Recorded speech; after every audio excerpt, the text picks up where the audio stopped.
Shambhu border के किसानों को दिल्ली निकलने के बाद रोका गया। बैरिकेडिंग तोड़ने की कोशिश किसानों की तरफ से करी गई। हरियाणा पुलिस ने आंसू गैस के गोले दागे।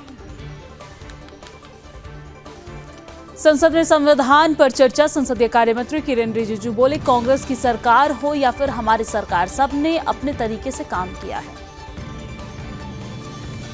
किरेन रिजिजू ने कहा, मैंने पहले हवाई जहाज देखा, बाद में कार, क्योंकि मेरे सांसद बनने के बाद ही कारों के लिए सड़कें बनी हैं। अखिलेश यादव बोले, वन नेशन वन इलेक्शन की इतनी जल्दी है तो आज सरकार भंग कर दे।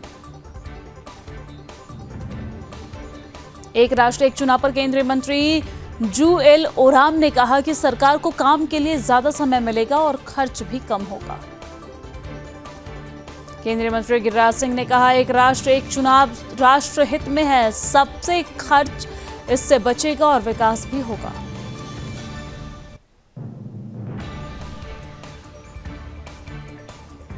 बीजेपी नेता दिलीप घोष का ममता बनर्जी पर निशाना। कहा, दुर्भाग्य से बंगाल की जनता उन्हें सही मानती है, लेकिन बंगाल और देश कहां जा रहा है ये लोगों को सोचना चाहिए।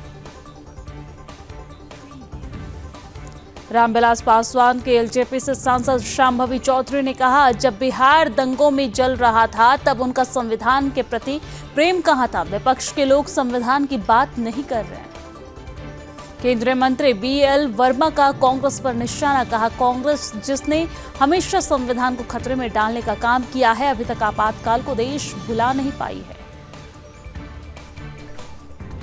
पूर्णिया से निर्दलीय सांसद पप्पू यादव ने बीजेपी को अपने मुद्दों पर बात करनी चाहिए ऐसा कहा और कहा कि उन्हें जीएसटी, नोटबंदी, पुलवामा, नौकरियां, किसानों और बेटियों की स्थिति पर बात करनी चाहिए।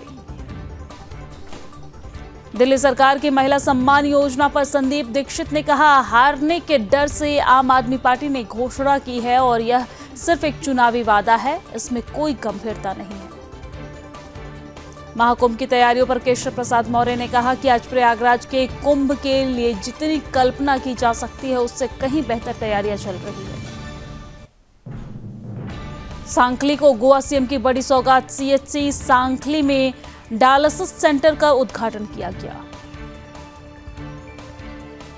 बिहार पुलिस का रौद्र रूप। लुटेरों को एनकाउंटर में किया गया ढेर। लुटेरे अजय पर दर्ज थे दर्जन से ज्यादा केस। बांग्लादेश के मोहम्मद यूनुस की अगुवाई में हिंदुओं का नरसंहार जारी। अब जिहादियों ने जमालपुर में काली मंदिर को तोड़ा। नागपुर में गौ तस्करों पर भारी पड़े गौरक्षक। 36 गौवंशों को तस्करों से कराया मुक्त। पुलिस ने सूचना के आधार पर कार्रवाई की। संभल में हराम की बिजली जला रही मस्जिद कमेटी। प्रशासन ने तड़के सुबह छापेमारी की कार्रवाई की। कानपुर के लेदर शोरूम में लगी आग। दमकल की गाड़ियों ने मौके पर पहुंचकर आग पर पाया काबू। जयराम रमेश के बयान पर जेडीयू नेता केसी त्यागी ने कहा, जयराम रमेश रोज नए नए वक्तव्य देने में माहिर हैं। एमपी सरकार का 1 साल पूरा। सीएम मोहन यादव ने कहा, हर दिन एक बड़ी सौगात मध्य प्रदेश की जनता को समर्पित की जाएगी। संजय राउत का महाराष्ट्र सरकार पर निशाना। महाराष्ट्र में अराजकता फैली हुई है, ये सरकार ईवीएम से बनी हुई है, इनके पास दिमाग नहीं है। हरियाणा में भीषण आग हादसा। भिवानी की एक मिल में लगी भीषण आग। नोएडा में पुलिस और सीआरटी टीम की संयुक्त कार्रवाई। फर्जी मैसेज, लिंक, कॉल और ठगी के मामले में गैंग का पर्दाफाश। एटा में पुलिस की दबंगई सामने आई। बस चालक के साथ पुलिसकर्मी ने की जमकर मारपीट। मारपीट का वीडियो सोशल मीडिया पर हुआ वायरल। आगरा में नकली पिस्टल दिखाकर समूह के एजेंट से की 50,000 की लूट। एक आरोपी पकड़ा गया। 2 बाइक से हुए फरार।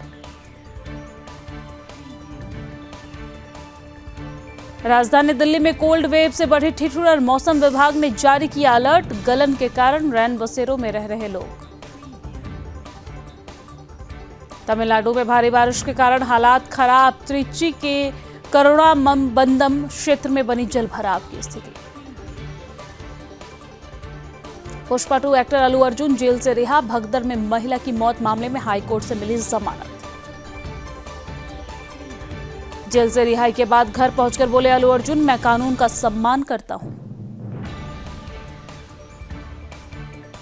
पुणे के काशीवाड़ी में हिंदू मंदिर की सुरक्षा दीवार पर हमला, यह घटना को जिहादी मानसिकता के तहत दिया गया अंजाम।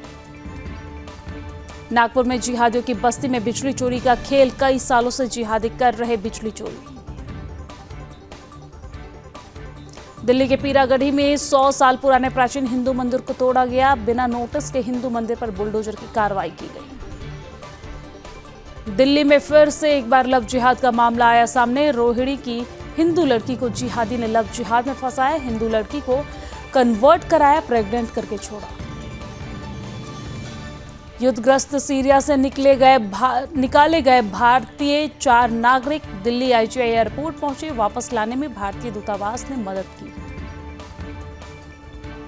विदेश मंत्री डॉक्टर एस जयशंकर और पुर्तगाल के राज्य और विदेश मंत्री पाओलो रंगेल ने दिल्ली में मुलाकात की। स्विट्जरलैंड ने भारत से वापस लिया MFN का दर्जा, कंपनियों को चुकाना होगा अधिक टैक्स। कनाडाई रिपोर्ट्स पर भारत का जवाब, हमारी अखंडता को कमजोर करने वालों को वीजा देने से इनकार करना हमारा अधिकार। कनाडा में 3 भारतीय छात्रों की हत्या को भारत ने बताया भयानक त्रासदी, ट्रूडो सरकार से सख्त एक्शन की मांग। रूस ने यूक्रेन पर दर्जनों मिसाइल से किया हमला, 93 मिसाइल और 200 ड्रोन दागे।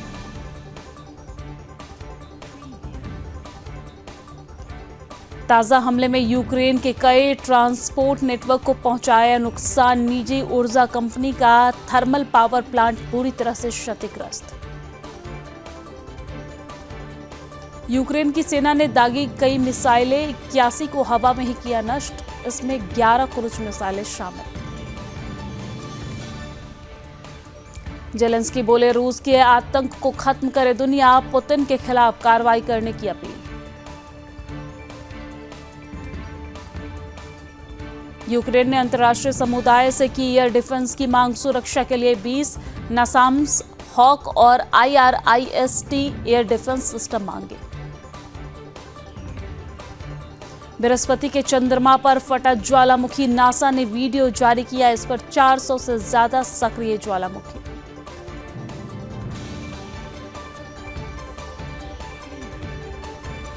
नहीं रहे ओपन AI की पोल खोलने वाले सुचिर बालाजी, फ्लैट के अंदर मिली डेड बॉडी। सीरिया में लाखों लोगों का पलायन, लोग भागकर पहुंच रहे हैं लेबनान। सीरिया में विद्रोहियों ने 44 साल बाद बदला झंडा, दिल्ली के दूतावास पर भी लहराया। बशर अल असद के पास करोड़ों डॉलर की संपत्ति, रिपोर्ट के अनुसार उनके पास 200 टन सोना, इसके अलावा 16 अरब डॉलर और 5 अरब यूरो। फ्रांस के नए प्रधानमंत्री चुने गए फ्रांसवा बायरू देश के राजनीतिक संकट को सुलझाने के लिए निभा सकते हैं अहम भूमिका। थाईलैंड में नाबालिग छात्र की सहपाठी की चाकू घोंपकर हत्या, पूरे इलाके में मचा हड़कंप, आरोपी को कोर्ट से मिली जमानत।